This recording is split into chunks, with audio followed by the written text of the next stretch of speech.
بسم اللہ الرحمن الرحیم. کل ایک نوجوان میرے پاس آئے جو موٹیویشنل سپیکرز میں سے کچھ لوگوں کی گفتگو سن کے بڑے جوش سے اپنے گھر سے نکلے. وہ جاب بھی کرتے تھے لیکن اس کے باوجود ان کو آگے بڑھنے کا شوق تھا. اب وہ ایک موٹیویشنل سپیکر کے پاس گئے تو وہ نہ ملے. اس وجہ سے ان کے باہر گارڈ وغیرہ تھے, انہوں نے کہا کہ معذرت اس طرح ٹائم نہیں مل سکتے. ڈیفینیٹ جو بندہ جو ہے وہ اس کے پاس ہزاروں بندے اگر اس طرح ملنے کے لیے آئے تو اس کا اپنا ٹائم ہی مینیج نہیں ہو سکتا. اس کو خود اپنے لیے کسی موٹیویشنل اسپیکر کی ضرورت پڑے گی کہ اس کا جو ٹائم مینیج کر کے اس کو دے. وہ دوسرے صاحب کے پاس گئے تو وہاں پہ تو گارڈز کی وجہ سے رسائی ممکن نہیں تھی. اتفاق سے دونوں بڑے اچھے دوستوں میں ہمارے تعلق والے ہیں, دونوں تعلق والے میرے. وہ کراچی بھی گئے اس طرح, وہاں پہ بھی ان کے ساتھ کچھ یہی صورت پیش آئی. وہ بڑے مایوس تھے, بڑے پریشان تھے. میں نے ان کو خیر تسلی دی اور ان کو یہ بات میں نے سمجھائی کہ موٹیویشنل سپیکرز جو ہوتے ہیں ان کو میں ہرگز نہیں کہتا کہ یہ کسی کام کے نہیں ہوتے ہیں. یہ آپ کے اندر ایک جوش پیدا کرتے ہیں, ایک جذبہ پیدا کرتے ہیں. آپ کے اندر کی جو خفیہ طاقتیں ہوتی ہیں ان کو بیدار کر دیتے ہیں. آپ کا دل کرتا ہے کچھ کیا جائے, لیکن اصل مسئلہ یہ ہوتا ہے کہ اس سے آگے بڑھ کے بھی جو کرنا تھا آپ نے خود کرنا ہوتا ہے. میں نے اس نوجوان کو یہ نصیحت کی اور سمجھایا یہ بات.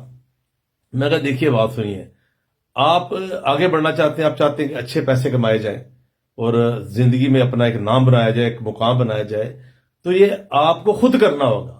موٹیویشنل سپیکر آپ کو صرف اتنا کر سکتے ہیں, اتنا کہہ سکتے ہیں کہ جو کچھ کرو, کیوں سو رہے ہو, جاگو, اٹھو. اس سے زیادہ وہ کچھ نہیں کر سکتے.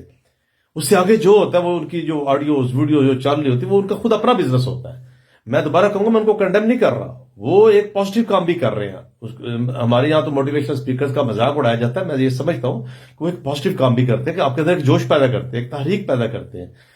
لیکن یہ بات سمجھنے کی ہے کہ یہ جو تحریک ہوتی ہے, یہ جوش ہوتا ہے, اس کے بعد جو کچھ کرنا ہوتا ہے وہ اپنے خود کرنا ہوتا ہے.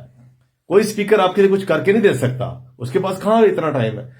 تو میں آپ کو یہ بات کہتا ہوں کہ آپ جب کسی کی تقریر سن کے آپ کے اندر جوش پیدا ہوتا ہے نا, تو کرنے کا کام کیا ہے؟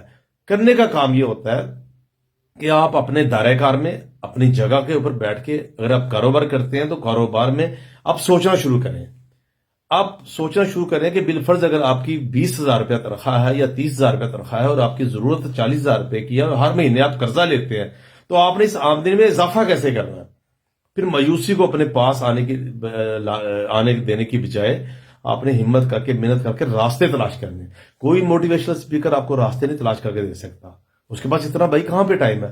راستے آپ کو تلاش کرنے ہیں, اپنے انوائرمنٹ میں, اپنے ماحول میں آپ نے کام کرنا ہے, آپ نے محنت کرنی ہے. مثلا میں کتابوں کا پبلشر ہوں, میرا بزنس ہے کتابوں کا, تو میں ہر وقت سوچتا رہتا ہوں اس کتاب میں پروموشن لگا دیجیے, اس میں سیل لگا دی جائے, اس کی کاسٹ کم کر کے اس کا ریٹ کم کیا جائے, اس میں کوئی اٹریکشن پیدا کی جائے, تو وہ کاروبار آپ کا بڑھنا شروع کر جاتا ہے. آپ اس معاملے میں جب اس طرح سوچنا شروع کریں گے تو آپ خود موٹیویشنل سپیکر بن جائیں گے. اپنی ضرورت کے مطابق اپنے بچوں کو دیکھیں, اگر سمجھتے ہیں ان کو کسی چیز کی ضرورت ہے تو اس ضرورت پوری کرنے کے لیے جوش اور جذبے سے اٹھ کھڑے ہوں اور راستہ تلاش کریں.